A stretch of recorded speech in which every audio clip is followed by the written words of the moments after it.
Good morning, my friend. Welcome for joining me this morning with this YouTube channel. Thank you for your time. God bless you. I am Ben. This is my channel.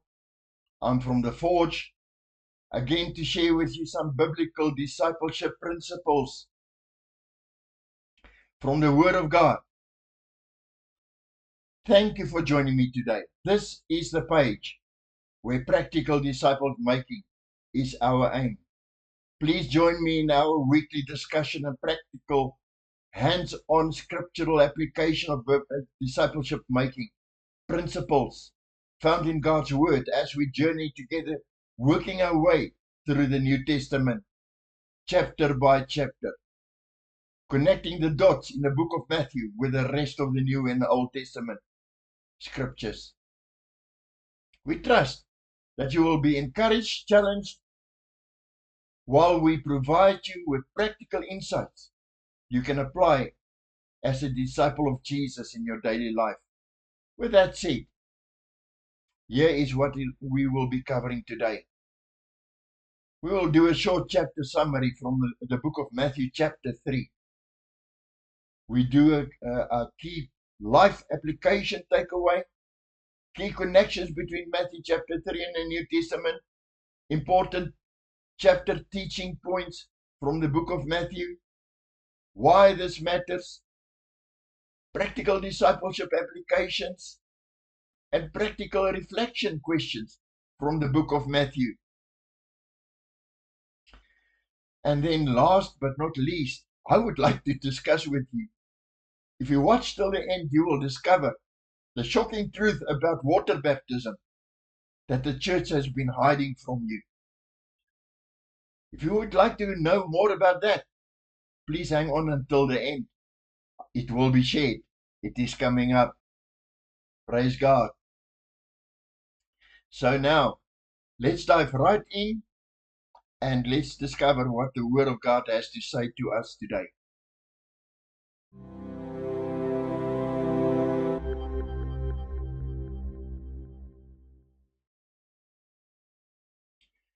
Okay, I titled this study today in Matthew chapter 3 as baptism, humble obedience to God, to His call, repentance, the doorway to discipleship.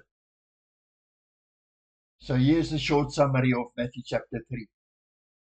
It eliminates the pivotal moments of John the Baptist's wilderness ministry, the baptism of Jesus, and the divine acknowledgement of Jesus as God's only Son. It showcases the call to repentance, baptism as a symbol of cleansing, and the fulfillment of prophecies, thus making a significant step in the unfolding of God's plan for humanity. Matthew chapter 3 shows that true discipleship begins with repentance and a readiness to live differently, as John the Baptist prepared peoples for Jesus by calling them to turn from sin. It also reminds us that following Christ means submitting to God's will, just as Jesus humbly entered baptism to fulfill righteousness. The key life application takeaway today, therefore, is just teaching us that discipleship begins with repentance and humility before God, preparing our hearts to live differently. John's call to repentance and Jesus' baptism show that fellowship following Christ means turning from our sins, turning around, repenting, move in the opposite direction, moving towards God, walk away from the world, and submitting God's will to God's will, even when it requires humility and obedience. Discipleship starts with repentance and humble obedience that prepare us for God's work. So in order to enable and encourage you to track both the inward posture and that of repentance and the outward practice of obedience throughout the week, let's consider And let's be challenged. Let's start practicing daily repentance by naming one attitude or one action that you need to surrender to God. And take one humble step of obedience that aligns your life with His will. Okay, so what key connections between Matthew chapter 3 and the New Testament do we find in the book of Matthew? We find repentance and fruitfulness. John's call to fruit bearing with repentance in Matthew chapter 3 verse 8 connects directly to Jesus' teaching in John chapter 15 verse 5 to 8, where abiding in Christ produces lasting fruit. Paul echoes this in Galatians chapter 5 verse 22 to 23, describing the fruit of the Spirit as evidence for true discipleship. It also shows us the baptism and identification with Christ throughout scriptures. Jesus' baptism in Matthew chapter 3 verse 13 to 17 anticipates Christian baptism, where believers identify with Christ's death and resurrection. Romans chapter 6 verse 3 to 4. Peter reinforces baptism as a pledge of good conscience towards God. 1 Peter chapter 3 verse 21. Humility and obedience is also being echoed throughout scriptures. Jesus' submission to baptism models humble obedience, later echoed in Philippians chapter 2 verse 5 to 8, where Christ humbles himself even to death on a cross. Discipleship means, therefore, following that same path of surrender. It also echoes the Spirit's empowerment right throughout Scripture. The Holy Spirit descending upon Jesus in Matthew chapter 3 verse 16 connects to the Spirit's empowerment of believers at Pentecost. Acts chapter 2 verse 1 to 4. Paul reminds us in Romans chapter 8 verse 14 as well, that disciples are led by the Spirit, just as Jesus was led by the Holy Spirit. It also speaks about witness and preparation throughout Scripture. John the Baptist's role as forerunner in Matthew chapter 3 verse 3 parallels the church's mission to prepare hearts for Christ's return. 2 Corinthians chapter 5 to 18 to 20. Discipleship involves being ambassadors who point others to Jesus, just as John did. So what chapter teaching points do we find? So the main points that we find is the role of John the Baptist. We also find the message of repentance, baptism as a symbol, confrontation with the Pharisees and Sadducees that Jesus did, and also challenged, as we see in the book of Matthew chapter 3, verse 7 to 8. And we also notice the coming judgment is being mentioned. We see Jesus' baptism taking place by John, marking the beginning of his public ministry and being accompanied by the divine affirmation from heaven. Matthew chapter 3, verse 16 to 17. Practical application of why it matters. In Matthew chapter 3, we see that it matters because it shows that true discipleship begins with repentance. We need to be repentant. It bears fruit in obedience and relies on the Holy Spirit as the agent preparing others for Christ. It is the foundation of discipleship. Matthew 3 sets the stage for Jesus' ministry by showing that disciples begin with repentance, humility, and obedience.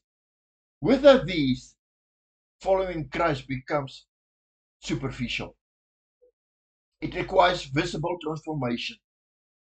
John insists that repentance must bear fruit. This matters because discipleship isn't just inward. It isn't just something that Jesus did on the inside. It must be lived out. It must be expressed in our actions. It has to be impactful, not only in our lives, but also have an impact in the lives of those around us who we live with. It models humility. Jesus' baptism demonstrates that even the Son of God submitted to God's will. For disciples, this matters because it calls us to embrace humility and obedience, not pride or self-direction. It requires empowerment of the Holy Spirit. We notice that the Holy Spirit descended upon Jesus, and we even need the Holy Spirit. We need Him. It is impossible to live the Christian life in our own strength. It matters because it anchors us. It anchors us in our dependence on the Holy Spirit for transformation. We need to be transformed into believers, into men and women who trust God, who live on mission, and it engages us as witnesses to others. John's role as a forerunner shows that discipleship is not just personal, it is communal. It matters that we also have an influence in our community, with our neighbors, with our family, with those at work, in our work environments, those we come into contact with. Praise God. It sets the tone for others to encounter Christ for themselves. Praise God. So a practical discipleship application in Matthew chapter 3 begins with repentance, as we already said. A visible transformation. John the Baptist calls people not only to confess their sins, but to bear fruit in keeping with repentance. In verse 8, for us as disciples today, it means humble obedience, following Christ, following His example with obedience, showing a willingness to submit to God's will, submitting with a humble attitude, not with pride. It embraces repentance. That means we need to regularly examine our lives, turn away from sin, repent, seek God's forgiveness and grace, regularly examine our hearts and turn away from attitudes and actions that oppose God. Let's live authentically. Produce fruit, my friend, in keeping with repentance by living a life that reflects your faith and commitment to God. Visible fruit bearing. Let repentance show in practical ways. Let your behavior, a change in behavior, your restored relationships act as a service. Prepare for Christ's return. Just as John prepared the way for Jesus' first coming, live in a readiness daily for the returns of Jesus Christ, cultivating a closer relationship with Him. Seek the Holy Spirit. Understand the importance of the Holy Spirit's role in your life. It is He who empowers you and purifies you. We cannot live without the Holy Spirit. He's the helper, He's the Parakletos, He's the one coming alongside you. We look at the Spirit's dependence, depending on Him. Just as the Holy Spirit descended upon Jesus, discipleship requires a reliance on the Spirit's empowerment for holy living. So here's some practical reflection questions that you can apply in your life, and also that you can use in group discussions with others. It will help you as a disciple move from just hearing the text to living it out as a disciple of Jesus Christ. Praise God. Repentance.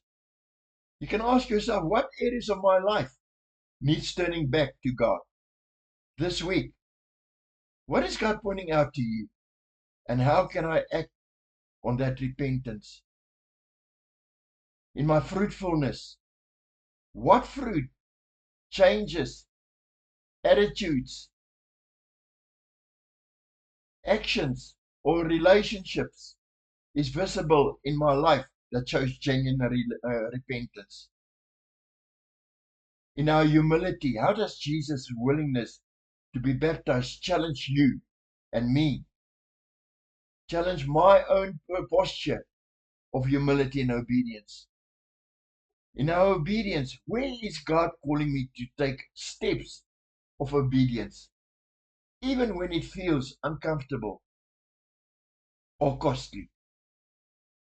In spirit dependence, how am I relying on the Holy Spirit today? Am I empowered rather than living in my own strength as in my daily discipleship, in my daily walk with Him, in my witness to the world, to those around me? In what ways can my life prepare the way for others? What effect can it have to encounter Jesus Christ this week? What can I do to share that which Jesus did in my life? And then let's just look forward this week. Commit to apply this. Commit and take steps of obedience, considering practical ways you will apply the lesson from Matthew chapter 3. That which God has been speaking to you about today. And now, my friend, let's discover the shocking truth about water baptism. The church has been hiding from you, or has been keeping quiet about.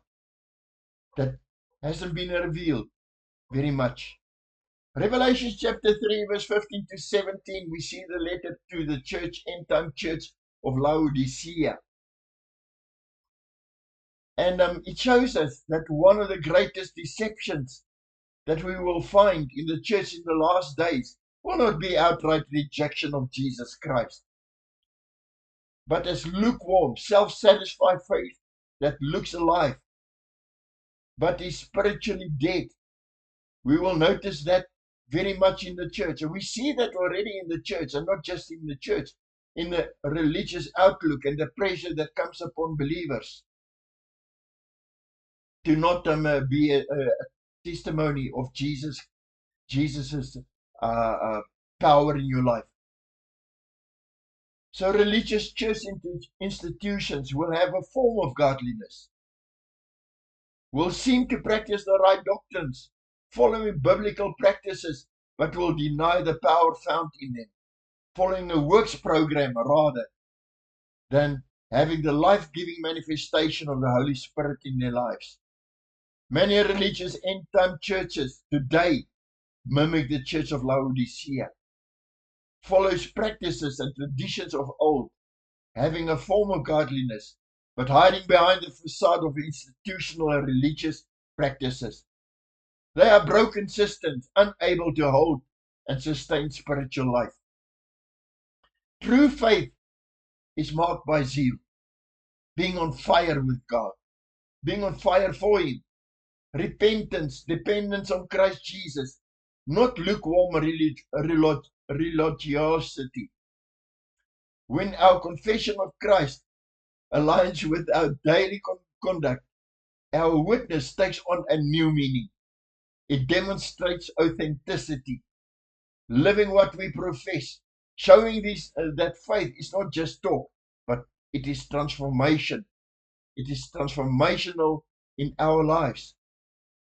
The profession of our faith, the confession of our faith, proves itself real when it is embodied, when our confession becomes our conduct, and when our beliefs become our behavior, and when our words become the witness to those around us. Water baptism is not just a religious act, my friend, but is a declaration, a witness, and a testimony to the world of our faith in Jesus Christ. More so, in Matthew chapter 10, verse 32 and 33, Jesus made this statement, and it says, whosoever shall confess me before men, him will I confess also before my Father, which is in heaven. But whosoever shall deny me before men, him will I also deny before my Father, which is in heaven. In Luke chapter 12, verse 8 and 9, it says, also, I say unto you, whosoever shall confess me before men, him shall the Son of Man also confess before the angels of God. But he that denieth me before men shall be denied before the angels of God. We see that Jesus will commend you before the Father and before his holy angels when we declare him, when we confess him. Hallelujah. And we see that even happening with Jesus when he was baptized. The Father speaking from heaven, saying, this is my beloved Son in whom I am well pleased. The Father confessing and commending, being proud of his Son. Would you like Jesus to be proud of you? Won't you confess Jesus before men and give God the glory for what Jesus has done for you? My friend, in Matthew chapter 8, verse 38, it says, wherefore, whosoever therefore shall be ashamed of me and of my words in this adulterous and sinful generation. Doesn't that sound like the church of Laodicea? Of him also shall the Son of Man be ashamed. Many people don't want you to confess. Many people want you to rather keep quiet. And it is not being preached from the pulpit that people should declare Jesus, should stand up for Jesus. Amen. It says, of him also shall the Son of Man be ashamed when he comes in the glory of his Father with the holy angels. Therefore fight the good fight of faith. 1 Timothy chapter 6, verse 12. Take hold of the eternal life to which you were called, and confess the good confession in the presence of many witnesses. Don't stop confessing Jesus. Don't stop witnessing. Amen. Let's take of the note that the public confession of our faith and profession of our faith carries the approval of our Heavenly Father. Praise God. And my friend, with that, I would just like to encourage you. If you do not know Jesus, to give Jesus a chance, to invite him into your life. Please, if you enjoyed this video, like, subscribe, and receive future issues of my videos by clicking the submission button. Amen. The bell icon. Praise God. Praise God. So with that, have a lovely weekend. God bless you. And let your faith speak this week coming. God bless you. And talk to you soon. Have a lovely weekend. God bless you.